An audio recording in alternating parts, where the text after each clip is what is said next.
আল্লাহ তো মশা মুসলমানদের পক্ষে সৃষ্টি করেছেন, তাহলে মশা আবার মুসলমানদের কেন কামড় দেয়, এবং তাও নামাজের ভিতরে? নামাজ তো ভালো কাজ। অদ্ভুত প্রশ্ন রে ভাই। আল্লাহ মুসলমানদের পক্ষে মশা সৃষ্টি করছে, তাহলে সেই মশা আবার মুসলমানদের কেমনে কামড় দেয়? আজব কথা। মশা মুসলমানদের পক্ষে, তাহলে মাছি কি মুসলমানদের বিরুদ্ধে? মাছি কি মুশরিকদের পক্ষে তৈরি করছে আল্লাহ তাআলা? মশা আর মাছি এগুলা কোনো কারোর পক্ষ বিপক্ষ না। আল্লাহ রাব্বুল আলামিন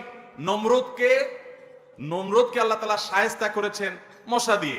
এর মানে এই না যে মশা মুসলমানদের, এই জন্য মুসলমানদের হইয়া এটা মুসলমান শুধুমাত্র মুসলমানদের শত্রুদের, ওই যে সুইডেনে একটা করোনা বানা করছে কুলাঙ্গারদের যা কামড়াবে সব, এরকম কোনো কথা নাই।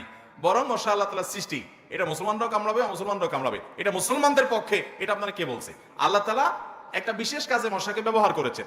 তো একই ভাবে আল্লাহ রাব্বুল আলামিন তো ফেরাউন রে পানিতে ডুবায় মারছেন, তাহলে আপনি বলবেন পানি মুসলমানদের পক্ষে, এই মুসলমানরা তাহলে পানিতে ডুবে মরবে না? এটা তো কোনো যুক্তি কথা না। অতএব এখানে পক্ষ বিপক্ষ